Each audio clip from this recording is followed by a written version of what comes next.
Specially ಮಳೆಗಾಲದಲ್ಲಿ dandruff problem ಕಾಡ್ತಾ ಇದೆ ನಿಮ್ಮನ್ನು. ನಾನು ಲಾಸ್ಟ್ ವಿಡಿಯೋದಲ್ಲಿ ಹೇಳಿರೋ ಹಾಗೆ ಇವತ್ತು ಒಂದು ಡೀಟೇಲ್ ಆಗಿ ಡ್ಯಾಂಡ್ರಫ್ ರೆಮಿಡಿ ತೋರಿಸ್ತಾ ಇದ್ದೇನೆ. ತುಂಬ ಇಫೆಕ್ಟಿವ್. ಅದನ್ನು ನೀವು ಮನೇಲಿ ಟ್ರೈ ಮಾಡಿ, ರಿಸಲ್ಟ್ಸ್ ನಿಮ್ಮ ಮುಂದೆನೇ ಉಂಟು. ಹಾಯ್, ನಾನು Ananya. Welcome back to my channel. ಇವತ್ತಿನ ವಿಡಿಯೋದಲ್ಲಿ ನೋಡುವ ಡ್ಯಾಂಡ್ರಫ್ ಬಗ್ಗೆ ನಾನು ಕಾಸಿಂದ ಹೇಳ್ತೇನೆ, ಯಾಕಂದರೆ ಅದು ತುಂಬ ಇಂಪಾರ್ಟೆಂಟ್. ನಿಮ್ಮ ಡ್ಯಾಂಡ್ರಫ್ ಯಾವ ಸ್ಟೇಜಲ್ಲಿ ಇದೆ ಅಂತ ನೋಡೋದಕ್ಕೆ ನೀವು ಅದ್ರ ಬಗ್ಗೆ ಸ್ವಲ್ಪ ತಿಳ್ಕೊಳ್ಳೋದು ತುಂಬ ಮುಖ್ಯ.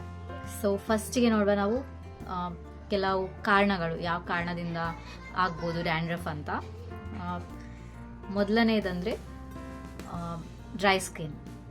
ನಿಮ್ಮ ಸ್ಕಿನ್ ಟೈಪ್ ಏನಾದರೂ ಡ್ರೈ ಸೈಡಲ್ಲಿ ಇದ್ದರೆ, ಅಂದರೆ ನಿಮ್ಮ ಸ್ಕ್ಯಾಲ್ಪ್ ಇದು ಸ್ಕಿನ್ ಬಗ್ಗೆ ನಾನು ಹೇಳ್ತಾ ಇದ್ದೇನೆ, ಅಥವಾ ಓವರಾಲ್ ನಿಮ್ಮ ಬಾಡಿ ಸ್ಕಿನ್ ಇರ್ಬೋದು, ಡ್ರೈಯರ್ ಸೈಡಲ್ಲಿದ್ದರೆ ಮಾನ್ಸೂನಲ್ಲಿ, ಮಳೆಗಾಲದಲ್ಲಿ ಅಥವಾ ಚಳಿಗಾಲದಲ್ಲಿ ಈ ಡ್ರೈ ಸ್ಕಿನ್ ಇನ್ನು ಡ್ರೈಯರ್ ಸೈಡ್ಗೆ ಹೋಗೋದ್ರಿಂದ ನಿಮಗೆ ಸಿವಿಯರ್ ಈ ಥರ ಡ್ಯಾಂಡ್ರಫ್ ಪ್ರಾಬ್ಲಮ್ ಅಥವಾ ತುಂಬ ಡ್ರೈ ಆ್ಯಂಡ್ ಪ್ಯಾಚಿ ಸ್ಕಿನ್ ಪ್ರಾಬ್ಲಮ್ ಇದೆಲ್ಲ ಆಗ್ತದೆ. ನೆಕ್ಸ್ಟ್ ಪ್ರಾಬ್ಲಮ್ ಅಂದರೆ ಶ್ಯಾಂಪು ಕರೆಕ್ಟಾಗಿ ಮಾಡದೇ ಇದ್ದರೆ. ನಾನಿಲ್ಲಿ ನಿಮ್ಮನ್ನು ಬ್ಲೇಮ್ ಮಾಡ್ತಾ ಇಲ್ಲ, ನೀವು ಶ್ಯಾಂಪು ಕರೆಕ್ಟಾಗಿ ಮಾಡೋದಿಲ್ಲ ಅಂತ.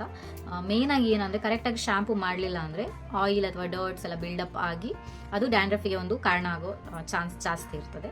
ಹಾಗಾಗಿ ನಾನು ಹೇಳಿದ್ದು, ಇಲ್ಲಿ ನಾನು ಹೇಳಿದ್ರ ಅರ್ಥ ಏನಂದರೆ, ನೀವು ಶ್ಯಾಂಪು ರೈಟ್ ಅಮೌಂಟಲ್ಲಿ ಯೂಸ್ ಮಾಡದೇ ಇರ್ಬೋದು, ಅಥವಾ ನಿಮ್ಮ ಶ್ಯಾಂಪು ಅಷ್ಟೊಂದು ಸ್ಟ್ರಾಂಗ್ ಇಲ್ಲದೇ ಇರ್ಬೋದು. ನೀವು ಯಾವ ಕಾರಣಕ್ಕಾಗಿ ಆ್ಯಂಟಿ ಡ್ಯಾಂಡ್ರಫ್ ಶ್ಯಾಂಪು ಯೂಸ್ ಮಾಡ್ತಿರಲ್ಲ, ಅದು ಅಷ್ಟೊಂದು ಸ್ಟ್ರಾಂಗ್ ಇಫೆಕ್ಟಿವ್ ಇಲ್ಲದೇ ಇರ್ಬೋದು ನೀವು ಯೂಸ್ ಮಾಡುವಂಥ ಶ್ಯಾಂಪು. ಆ ಒಂದು ಕಾರಣದಿಂದ ಹೇಳಿದ್ದು, ನೀವು ಕರೆಕ್ಟಾಗಿ ಶ್ಯಾಂಪು ಮಾಡಲಿಲ್ಲ ಅಂದರೆ ಡ್ಯಾಂಡ್ರಫ್ ಕಾಸ್ ಆಗ್ಬೋದು ಅಂತ. ನೀವು ಆ್ಯಂಟಿ ಡ್ಯಾಂಡ್ರಫ್ ಶ್ಯಾಂಪು ಯೂಸ್ ಮಾಡ್ತಾ ಇದ್ದೀರಾ, ಬಟ್ ನಿಮ್ಮ ಡ್ಯಾಂಡ್ರಫ್ ಅಂತೂ ಕಡಿಮೆ ಆಗ್ತಾ ಇಲ್ಲ ಅಂತ ಇದ್ದರೆ ಅದು ಡೆಫಿನೆಟ್ಲಿ ನಾಟ್ ಸೋ ಗುಡ್ ಅಲ್ವಾ. ಹಾಗಾಗಿ ನೀವು ಯಾವ್ದಾದ್ರು ಮೆಡಿಕೇಟೆಡ್ ಶ್ಯಾಂಪೂಸ್ ಯೂಸ್ ಮಾಡ್ಬೋದು. ಅದಕ್ಕೆ ಬೇಕಾದ ವಿಡಿಯೋಸ್ ಅಥವಾ ರೆಕಮೆಂಡೇಶನ್ಸ್ ನಿಮಗೆ ಯೂಟ್ಯೂಬಲ್ಲೇ ಸಿಗ್ತದೆ. ಇಲ್ಲ ಅಂದರೆ ನೀವೇನು ಸೇಫ್ ಆಗಿರಬೇಕು ಅಂದರೆ ನೀವು ಯಾವ್ದಾದ್ರು ಡರ್ಮ್ಯಾಟ್ನ ಕನ್ಸಲ್ಟ್ ಮಾಡಿ ಅವ್ರ ಹತ್ರ ನೀವು ಪ್ರಿಸ್ಕ್ರಿಪ್ಷನ್ ತಗೊಳ್ಬೋದು. ಯಾವ ಶ್ಯಾಂಪು ಅಂದರೆ ಏನು ಕಾರಣ ಆಗಿದೆ ಆ್ಯಕ್ಚುಲಿ, ಅದಕ್ಕೆ ಯಾವ ಶ್ಯಾಂಪು ಅಂತ ಅವರೇ ಸಜೆಸ್ಟ್ ಮಾಡ್ತಾರೆ. ಅದು ಫಾರ್ ಬೆಟರ್. ನೆಕ್ಸ್ಟ್ ರೀಸನ್ ಇರ್ಬೋದು ಯಾವ್ದಾದ್ರು ಅಲರ್ಜಿ. ಅಲರ್ಜಿ ಹೇಗಂದರೆ, ಕೆಲವು ಪ್ರಾಡಕ್ಟ್ಸ್ ನಿಮಗೆ ಯೂಸ್ ಮಾಡಿದರೆ ಆಗಲಿಕ್ಕಿಲ್ಲ, ಅಥವಾ ಕೆಲವು ನೀವೇನಾದರೂ ವಸ್ತುಗಳುಂಟಲ್ಲ ಇಂಟೇಕ್ ಮಾಡಿದರೆ, ನೀವು ಇಂಟರ್ನಲ್ಲಿ ಏನಾದ್ರು ಕನ್ಸ್ಯೂಮ್ ಮಾಡಿದರೆ ಅದು ನಿಮ್ಗೆ ಆಗಲಿಕ್ಕಿಲ್ಲ. ಅದನ್ನೆಲ್ಲ ನೀವು ಚೆಕ್ ಮಾಡಿ, ಏನು ನಿಮಗೆ ತಿಂದರೆ ಆಗ್ತದೆ, ಏನು ತಿಂದರೆ ಆಗೋದಿಲ್ಲ, ಅಥವಾ ಯಾವ ಶಾಂಪು ಯೂಸ್ ಮಾಡಿದರೆ ನಿಮಗೆ ಸೂಟ್ ಆಗ್ತದೆ, ಯಾವ ಶಾಂಪು ಯೂಸ್ ಮಾಡಿದ ಮೇಲೆ ನಿಮಗೆ ಒಂದು ಇಚ್ಚಿನೆಸ್ ಇರ್ತದೆ, ಒಂಥರ ಸೋರ್ನೆಸ್ ಇರ್ತದೆ, ಅಥವಾ ರೆಡ್ನೆಸ್ ಬರ್ತದೆ, ಅಂಥ ಪ್ರಾಡಕ್ಟ್ಸ್ ಎಲ್ಲ ನೀವು ಆದಷ್ಟು ಅಬ್ಸರ್ವ್ ಮಾಡಿ ಅದ್ರ ಅಕಾರ್ಡಿಂಗ್ಲಿ ನೀವು ಅದನ್ನು ಚೇಂಜ್ ಮಾಡ್ಬೋದು. ಅಕಸ್ಮಾತ್ ನಿಮ್ಗೊಂದು ಸೆಟ್ ಆಗಲಿಲ್ಲ ಅಂದರೆ, ಹಣ ಕೊಟ್ಟಿದ್ದೇವೆ ಅನ್ನೋ ಕಾರಣಕ್ಕೆ ಅದನ್ನು ಯೂಸ್ ಮಾಡೋದಕ್ಕಿಂತ ಅದನ್ನು ಬದಿಗಿಟ್ಟು ನೀವು ಬೇರೆ ಪ್ರಾಡಕ್ಟಲ್ಲಿ ಇನ್ವೆಸ್ಟ್ ಮಾಡೋದೇ ಒಳ್ಳೆಯದು. ಇನ್ನೊಂದು ಮೆಡಿಕಲ್ ಕಂಡೀಷನ್ ಇರ್ಬೋದು, ಸೆಬಾರಿಕ್ ಡರ್ಮಾಟಿಟಿಸ್ ಅಂತ ಹೇಳ್ತಾರೆ. ಅದನ್ನ ಗೂಗಲ್ ಮಾಡಿದ್ರೆ ನಿಮಗೆ ಗೊತ್ತಾಗ್ತದೆ. ಈ ಕಂಡೀಷನ್ ಇದ್ರೆ ಅದು ತುಂಬ ಸಿವಿಯರ್ ಅಂತ. ಆಗ ನೀವು ಎಟ್ ಎನಿ ಕಾಸ್ಟ್ ಡರ್ಮ್ಯಾಟ್ನ ನೀವು ಕನ್ಸಲ್ಟ್ ಮಾಡಲೇಬೇಕು. ನಿಮ್ಮ ಓನಲ್ಲಿ ನೀವು ಯಾವುದೇ ರಿಸ್ಕ್ ತಗೊಳ್ಲಿಕ್ಕಿಲ್ಲ. ಇನ್ನೊಂದು ರೀಸನ್ ಅಂದರೆ ಈಸ್ಟ್ ಓವರ್ ಗ್ರೋತ್ ಇರ್ಬೋದು. ಮೆಲಾಸಿಸಿಯಾ ಅಂತ ಒಂದು ಫಂಗಸ್ ಇರ್ತದೆ, ಅದು ಯೂಶ್ವಲಿ ಎಲ್ಲ ಮನುಷ್ಯರಲ್ಲೂ ಇರ್ತದೆ. ಅಂದರೆ ಸ್ಕಿನ್ ಮೇಲೆ ಇರುವಂಥ ಒಂದು ಫಂಗಸ್. ಅದು ಹಾರ್ಮ್ಫುಲ್ ಏನಲ್ಲ, ಬಟ್ ಈ ಆಯಿಲ್ ಬಿಲ್ಡಪ್ ಆಗಿ ಅಥವಾ ಡರ್ಟ್ ಇದೆಲ್ಲ ಕರೆಕ್ಟಾಗಿ ಕ್ಲೀನ್ ಆಗದೆ ಯಾವಾಗ ಬಿಲ್ಡಪ್ ಆಗ್ತದಲ್ಲ, ಆಗ ಅದು ನಿಮಗೆ ಸಿವಿಯರ್ ಒಂದು ಅಂದರೆ ಓವರ್ ಗ್ರೋತ್ ಆಗಿ ಫಂಗಸ್ ನಿಮಗೆ ಡ್ಯಾಂಡ್ರಫ್ ಪ್ರಾಬ್ಲಮ್ ಜಾಸ್ತಿ ಆಗ್ಬೋದು. ಜಸ್ಟ್ ಬಿಫೋರ್ ಹೇಳಿದಾಗೆ ಒಂದೇನು ಸಿವಿಯರ್ ಕಂಡೀಷನ್ ಉಂಟು ಅದು ಬರ್ಬೋದು, ಅಥವಾ ಇರುವಂಥ ಡ್ಯಾಂಡ್ರಫ್ ಜಾಸ್ತಿ ಆಗಿ ಕಾಣಿಸ್ಬೋದು. ಅಂದರೆ ಶೋಲ್ಡರ್ ಮೇಲೆಲ್ಲ ಡ್ಯಾಂಡ್ರಫ್ ಬೀಳೋದು, ಇಲ್ಲಾಂದರೆ ನೀವು ಹೀಗೆ ಸುಮ್ಮನೆ ಹೀಗೆ ಒಂದು ಟಚ್ ಮಾಡಿದ್ರೇ ಆ ಸ್ಕೇಲ್ಸ್ ಏನಿದೆಲ್ಲ ಡ್ಯಾಂಡ್ರಫ್ ಅದೆಲ್ಲ ಕಾಣಿಸೋದಿರ್ಬೋದು. ಇದೆಲ್ಲ ಒಂಥರ ಜಾಸ್ತಿ ಅಂತಾನೆ ಹೇಳ್ಬೋದು. ಆಗನೂ ನೀವು ಡಾಕ್ಟರ್ನೇ ಕನ್ಸಲ್ಟ್ ಮಾಡಿ. ಇನ್ನು ಡೀಟೇಲ್ ಆಗಿ ಹೇಳಲಿಲ್ಲ, ಜಸ್ಟ್ ಮೇಲ್ಮೇಲಿಂದ ನಾನು ಏನೇನು ರೀಸನ್ಗಳಿರ್ಬೋದು, ಏನೇನು ಕಾಸಸ್ಗಳಂತ ಹೇಳ್ತಾ ಹೋದೆ. ಈಗ ಬರುವ ನಮ್ಮ ದ ಬೆಸ್ಟ್ ಹೋಮ್ ರೆಮಿಡಿಗೆ. ತುಂಬ ಸಿಂಪಲ್, ಓನ್ಲಿ 3 ಇಂಗ್ರೀಡಿಯೆಂಟ್ಸ್ ಅಷ್ಟೇ, ಬಟ್ ಆಸಮ್. ನಂಗಂತೂ ಫಸ್ಟ್ ವಾಶಲ್ಲೇ ಇದು ಒಳ್ಳೆ ರಿಸಲ್ಟ್ ಕೊಟ್ಟಿದೆ. ನಾನು ಆ ಕ್ಲಿಪ್ಪಿಂಗ್ ನಿಮ್ಗೆ ಆಲ್ರೆಡಿ ತೋರಿಸಿದ್ದೇನೆ, ಮುಂದೆನೂ ತೋರಿಸ್ತೇನೆ. ನಿಮಗೆ ಆಗ ಕ್ಲಿಯರ್ ಕಟ್ ಆಗ್ತದೆ. ಇಲ್ಲಿ ಯಾವುದೇ ಥರ ಕ್ಲಿಕ್ ಬೇಟ್ ಇಲ್ಲ, ನನಗೆ ವ್ಯೂಸ್ ಬೇಕಂತ ನಾನು ಏನೂ ಇದು ಮಾಡ್ತಾ ಇಲ್ಲ. ಏನಾಗಿದೆ ನಾನು ಅದನ್ನೇ ನಿಮಗೆ ಜೆನ್ಯೂನ್ ಆಗಿ ಇಲ್ಲಿ ಶೇರ್ ಮಾಡ್ಕೊಳ್ತಾ ಇದ್ದೇನೆ. ಈ ರೆಮಿಡಿ ಹೇಳಬೇಕಂದ್ರೆ ಒಂದು 85 to 90% ಡ್ಯಾಂಡ್ರಫ್ನ ನಿಮ್ಮದು ಇಮಿಡಿಯೇಟ್ಲಿ ಆಫ್ಟರ್ ವಾಶಲ್ಲೇ ನಿಮಗೆ ಆ ರಿಸಲ್ಟ್ ಗೊತ್ತಾಗ್ತದೆ. ಒಂದ್ಸತಿ ಕೂದಲು ಒಣಗಿದ ಮೇಲೆ ನೀವು ಇದನ್ನು ರೆಗ್ಯುಲರ್ಲಿ ಮಾಡ್ತಾ ಇದ್ರೆ, ಅಂದರೆ ವೀಕ್ಲಿ ಟ್ವೈಸ್ ಹೀಗೆ ಮಾಡ್ತಾ ಬಂದರೆ, ಆಮೇಲೆ ನೀವು ಬೇಕಾದ್ರೆ ಮಂತ್ಲಿ ಟ್ವೈಸ್ ಹಾಗೆ ಮಾಡ್ಬೋದು. ಫಸ್ಟಲ್ಲಿ ನೀವು ಒಂದು ವಾರಕ್ಕೆ 2 ಸತಿ ಆದರೂ ಇದನ್ನು ಮಾಡ್ತಾ ಬಂದರೆ ನಿಮಗೆ ಇದು ಗ್ಯಾರಂಟಿಯಾಗಿ ಡ್ಯಾಂಡ್ರಫ್ನ ಒಂದು ತೆಗೆದೇ ಆಗ್ತದೆ ಅಂತ ಹೇಳ್ಬೋದು. ಅಷ್ಟು ಒಂದು ಸೂಪರ್ವಾದಂಥ ರೆಮಿಡಿ. ಈಗ ಇದನ್ನು ಹೇಗೆ ಮಾಡೋದು, ಏನೇನು ಬೇಕು ಅಂತ ನೋಡುವ. ಈ ರೆಮಿಡಿಯಲ್ಲಿರುವಂಥ 3 ಇಂಗ್ರೀಡಿಯೆಂಟ್ಸ್ ತುಂಬ ಇಂಪಾರ್ಟೆಂಟ್, ಯಾವುದು ಆಪ್ಷನಲ್ ಅಲ್ಲ. ಒಂದಿಲ್ಲ ನಾನು ಬೇರೆ ಯೂಸ್ ಮಾಡ್ಬೋದು, ಅದ್ರ ಬದಲು ಏನು ಯೂಸ್ ಮಾಡ್ಬೋದು, ಇದು ಯಾವುದು ಕೇಳಬೇಡಿ. ಇದು 3 ನೀವು ಯೂಸ್ ಮಾಡಿ ಖಂಡಿತ ನಿಮಗೆ ರಿಸಲ್ಟ್ ಕೊಡ್ತದೆ. ನೀವು ಬದಲಿ ಮಾಡಿದರೆ ರಿಸಲ್ಟ್ ನಿಮಗೆ ವೇರಿ ಆಗ್ಬೋದು, ಅಷ್ಟೊಂದು ಇಫೆಕ್ಟಿವ್ನೆಸ್ ಇರಲಿಕ್ಕಿಲ್ಲ. ಅದಕ್ಕೋಸ್ಕರ ನಾನು ಹೇಳ್ತಾ ಇದ್ದೇನೆ. ಫಸ್ಟ್ ಇಂಗ್ರೀಡಿಯೆಂಟ್ ಅಂದರೆ 1 ಕಪ್ ಮೊಸರು. ಸ್ವಲ್ಪ ಹುಳಿಯಾಗಿರೋ ಮೊಸರು ಇದ್ದರೆ ಒಳ್ಳೆಯದು. ಫ್ರೆಶ್ ಮೊಸರು ಅಷ್ಟೊಂದು ಯೂಸ್ ಆಗೋದಿಲ್ಲ. ಸ್ವಲ್ಪ ಹುಳಿ ಬಂದಿದ್ದು ಮೊಸರು ಆದರೆ ಬೆಸ್ಟ್ ವರ್ಕ್ ಆಗ್ತದೆ. ನಾನು ತಗೊಂಡ 1 ಕಪ್ಪಲ್ಲಿ ನನಗೆ ಅದು ನನ್ನ ಸ್ಕ್ಯಾಲ್ಪಿಗೆ ಆಗಿ ಮತ್ತು ಹೇರಿಗೆ ಸ್ವಲ್ಪ ಇತ್ತು, ಯಾಕಂದರೆ ಅದು ಮಾಯಿಶ್ಚರೈಸ್ ಮಾಡೋದ್ರಿಂದ ಕೂದಲಿಗೆ ಹಚ್ಕೊಂಡ್ರೂ ಒಳ್ಳೆಯದೇ. ನೀವು ಒಂದು 1/2 ಕಪ್ ಕರ್ಡ್ ಯೂಸ್ ಮಾಡ್ಬೋದು. ಇನ್ನೊಂದು ಇಂಪಾರ್ಟೆಂಟ್ ಇಂಗ್ರೀಡಿಯೆಂಟ್ ಅಂದರೆ ಅದು ನೀಮ್ ಪೌಡರ್. ಫ್ರೆಶ್ ನೀಮ್ ಲೀವ್ಸ್ನ ತೆಗೆದು ಒಣಗಿಸಿ ಪುಡಿ ಮಾಡಿಟ್ಕೊಂಡ್ರೆ ತುಂಬ ಒಳ್ಳೆಯದು, ಅಂದರೆ ಮಾರ್ಕೆಟ್ಗಿಂತ. ಇನ್ನೂ ಆಪ್ಷನ್ ಎಲ್ಲ ಹೇಳಿದರೆ ನೀವು ಮಾರ್ಕೆಟಲ್ಲಿ ಸಿಗುವಂಥ ಪ್ರಾಡಕ್ಟ್ ಅಂದರೆ ಈ ಪೌಡರ್ನ ಯೂಸ್ ಮಾಡ್ಬೋದು. ನೀಮ್ ಪೌಡರ್ ಸಿಗ್ತದೆ ನಿಮಗೆ ಆರಾಮಾಗಿ, ಅದನ್ನು ಯೂಸ್ ಮಾಡ್ಬೋದು. ಅಥವಾ ನೀಮ್ ಲೀವ್ಸ್ ಇತ್ತು ಹೇಳಿದರೆ ಒಣಗಿಸ್ಲಿಕ್ಕೆ ಈಗ ಬಿಸಿಲಲ್ಲಿ ಉಂಟು ಆ ಥರ ಏನಾದರೂ ಇದ್ದರೆ ನೀವು ಅದನ್ನು ಸ್ಲೈಟ್ಲಿ ರೋಸ್ಟ್ ಮಾಡಿ ಪೌಡ್ರ್ ಮಾಡ್ಬೋದು. ಸ್ವಲ್ಪ ಹೀಟಲ್ಲಿ ಇಟ್ಟರೆ ಅದು ರೋಸ್ಟ್ ಆಗ್ತದಲ್ಲ, ಕ್ರಿಸ್ಪಿ ಆಗ್ತದೆ, ಆಮೇಲೆ ಪೌಡ್ರ್ ಮಾಡ್ಬೋದು. ಇನ್ನು ಇದು ಯಾವುದು ಬೇಡ ಅಂದರೆ ನೀವು ಅದನ್ನು ಪೇಸ್ಟ್ ಮಾಡಿ ಆದರೂ ಉಪಯೋಗಿಸ್ಬೋದು. ಒಂದು ಪ್ರಾಬ್ಲಮ್ ಏನಂದರೆ ಪೇಸ್ಟ್ ಹಾಕಿದರೆ ಅದರ ಎಲೆದು ನಾರೆಲ್ಲ ಏನಾದ್ರು ಇದ್ದರೆ ಅದು ನಿಮ್ಮ ಕೂದಲಲ್ಲಿ ಎಲ್ಲ ಸಿಕ್ಕಾಕೊಳ್ತದೆ, ಅದು ಬೇಗ ಕ್ಲೀನ್ ಆಗೋದಿಲ್ಲ. ಹಾಗೆ ಹೇಳಿದ್ದು. ನೋ ಪ್ರಾಬ್ಲಮ್ ಅಂದರೆ ನೀವು ಅದನ್ನು ಯೂಸ್ ಮಾಡ್ಬೋದು. ಹೋಗ್ತದೆ ಕಂಪ್ಲೀಟ್ ಡ್ರೈ ಆದಮೇಲೆ ಚಂದ ಬಾಚಿದ್ರೆ ಆಗ ಪುಡಿಗಳೆಲ್ಲ ಹೋಗ್ತದೆ. ಸಣ್ಣ ಹಲ್ಲಿದು ಬಾಚಣಿಗೆ ಉಂಟಲ್ಲ ಅದರಲ್ಲಿ ಬಾಚಿದ್ರೆ ಹೋಗ್ತದೆ. ನೆಕ್ಸ್ಟ್ ಲಾಸ್ಟ್ ಮೇನ್ ಇಂಗ್ರೀಡಿಯೆಂಟ್ ಹೇಳಿದರೆ ಅದು ಆ್ಯಂಟಿ ಡ್ಯಾಂಡ್ರಫ್ ಸ್ಕ್ಯಾಲ್ಪ್ ಸೀರಮ್. ನಾನಿಲ್ಲಿ ಯೂಸ್ ಮಾಡ್ತಿರೋದು ಆಲ್ಫ್ ಗುಡ್ನೆಸ್ಸಿಂದ. ಇದರಲ್ಲಿ ಟೀ ಟ್ರೀ ಉಂಟು, ಅದು ಸ್ಕ್ಯಾಲ್ಪ್ ಆಯಿಲ್ ಪ್ರೊಡಕ್ಷನ್ನ ಬ್ಯಾಲೆನ್ಸ್ ಮಾಡೋದಕ್ಕೆ ಹೆಲ್ಪ್ ಮಾಡ್ತದೆ. ಹಾಗೆ ಹೈ ಹ್ಯಾಲುರಾನಿಕ್ ಆ್ಯಸಿಡ್ ಉಂಟು, ಅದು ಸ್ಕ್ಯಾಲ್ಪ್ನ ಹೈಡ್ರೇಟ್ ಮಾಡ್ತದೆ, ಇಚ್ಚಿನೆಸ್ಸಿಂದ ನಿಮಗೆ ಸ್ವಲ್ಪ ಆರಾಮ ಕೊಡ್ತದೆ. ಮತ್ತು ಕೆಟೋಕೊನಾಝೋಲ್ ಅಂತ ಒಂದು ಇಂಗ್ರೀಡಿಯೆಂಟ್ ಉಂಟು, ಇದು ಡ್ಯಾಂಡ್ರಫ್ನ ಫೈಟ್ ಮಾಡಿ ಟ್ರೀಟ್ ಮಾಡೋದಕ್ಕೆ ಹೆಲ್ಪ್ ಮಾಡ್ತದೆ. ಸೊ ಇದು ನನಗೆ ಇಫೆಕ್ಟಿವ್ ಆಗಿ ವರ್ಕ್ ಆಗಿದೆ. ಅಥವಾ ನಿಮಗೆ ಗೊತ್ತಿರೋ ಯಾವುದೇ ನೀವು ಆ್ಯಂಟಿ ಡ್ಯಾಂಡ್ರಫ್ ಸೀರಮ್ನ ಯೂಸ್ ಮಾಡ್ಬೋದು, ಸ್ಕ್ಯಾಲ್ಪ್ ಸೀರಮ್ನ. ನಾನಿಲ್ಲಿ ಯೂಸ್ ಮಾಡಿ ನಾನು ಹೇಳ್ತಾ ಇದ್ದೇನೆ. ನಾನು ಪ್ರಾಡಕ್ಟ್ ಲಿಂಕ್ ಬೇಕಾದರೆ ಕೊಡ್ತೇನೆ, ಸಿಕ್ಕಿರತ್ತ ಸಿಮಿಲರ್ ಪ್ರಾಡಕ್ಟ್ ಬೇರೆ ಯಾವ್ದಾರು ಇದ್ದರೆ ನಾನು ಅದನ್ನು ಲಿಂಕ್ ಹಾಕಿರ್ತೇನೆ, ಚೆಕ್ ಮಾಡಿ. ಈಗ ಇದನ್ನು ಒಳ್ಳೆ ಮಿಕ್ಸ್ ಮಾಡಬೇಕು. ಈ ಕಂಪ್ಲೀಟ್ 3 ಇಂಗ್ರೀಡಿಯೆಂಟು ಮಿಕ್ಸ್ ಆಗಬೇಕು. ಇಲ್ಲಿ ನೋಡುವ ಕರ್ಡ್ದು ಬೆನಿಫಿಟ್ಸ್ ಏನು ಅಂತ.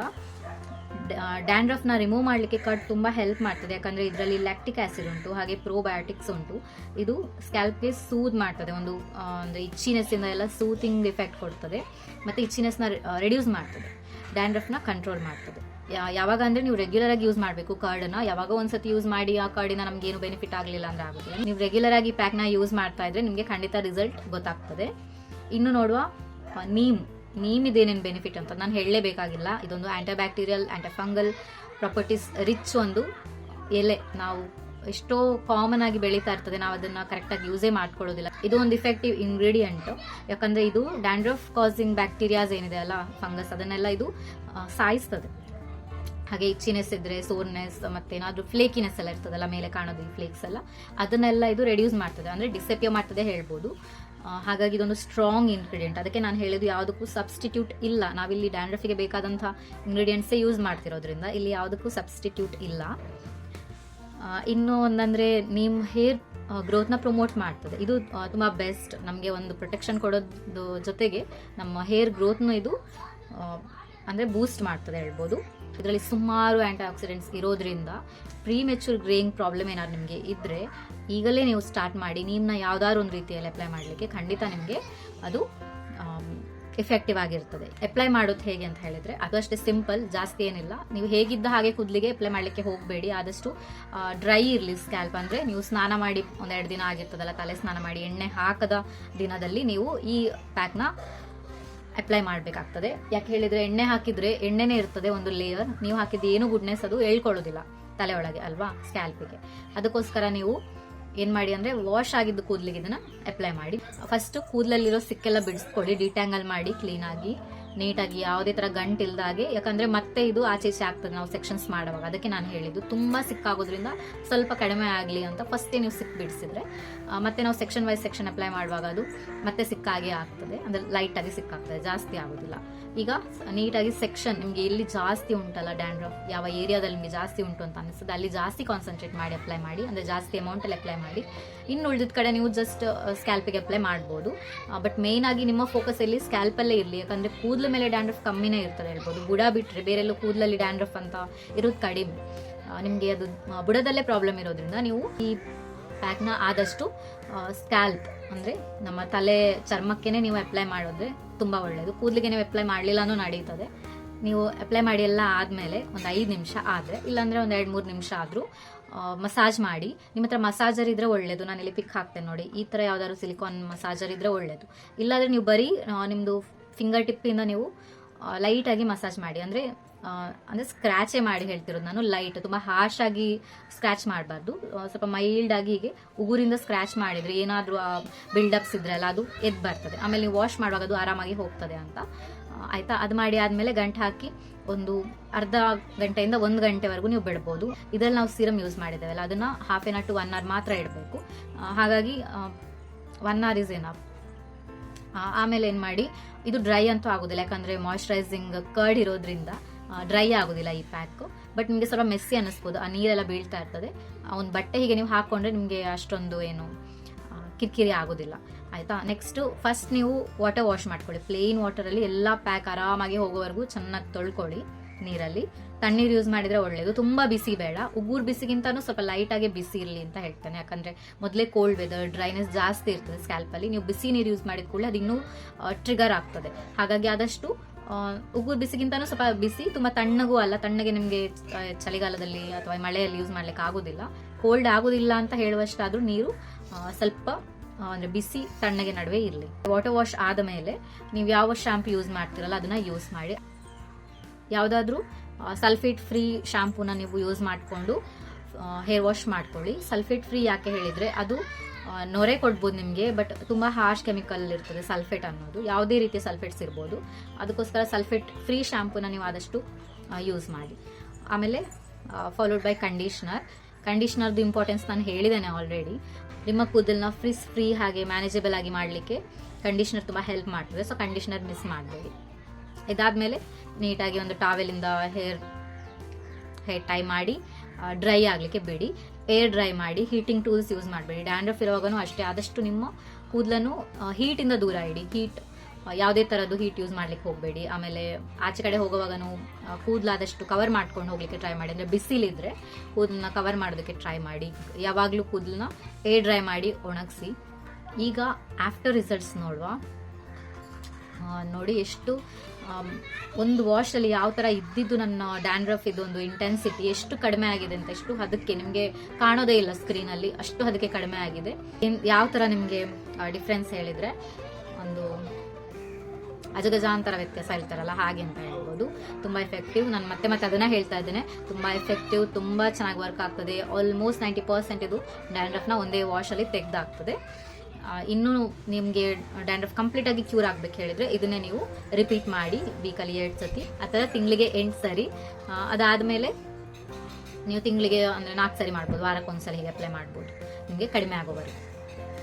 ಐ ಹೋಪ್ ನಿಮಗೆ ಈ ವಿಡಿಯೋ ಇಷ್ಟ ಆಗಿರ್ತದೆ ಅಂತ. ನೀವು ಈ ರೆಮಿಡಿನ ಟ್ರೈ ಮಾಡಿದರೆ ನನಗೆ ಫೀಡ್ಬ್ಯಾಕ್ ಖಂಡಿತವಾಗ್ಲೂ ಹೇಳಿ. ಮತ್ತೆ ಬನ್ನಿ ಕಾಮೆಂಟ್ ಸೆಕ್ಷನಲ್ಲಿ ಕಾಮೆಂಟ್ ಮಾಡಿ, ಇನ್ನೊಬ್ರಿಗೂ ಗೊತ್ತಾಗಲಿ ಇದು ಇಫೆಕ್ಟಿವ್ ಇತ್ತಾ ಇಲ್ವಾ ಅಂತ. ಸೊ ನಿಮ್ಮ ಆನೆಸ್ಟ್ ಫೀಡ್ಬ್ಯಾಕ್ನ ನೀವು ಶೇರ್ ಮಾಡ್ಕೊಳ್ಬೋದು. ನಾನು ನಿಮಗೆ ನೆಕ್ಸ್ಟ್ ವಿಡಿಯೋದಲ್ಲಿ ಸಿಗ್ತೇನೆ. ಅಲ್ಲಿವರೆಗೂ ಬಾಯ್.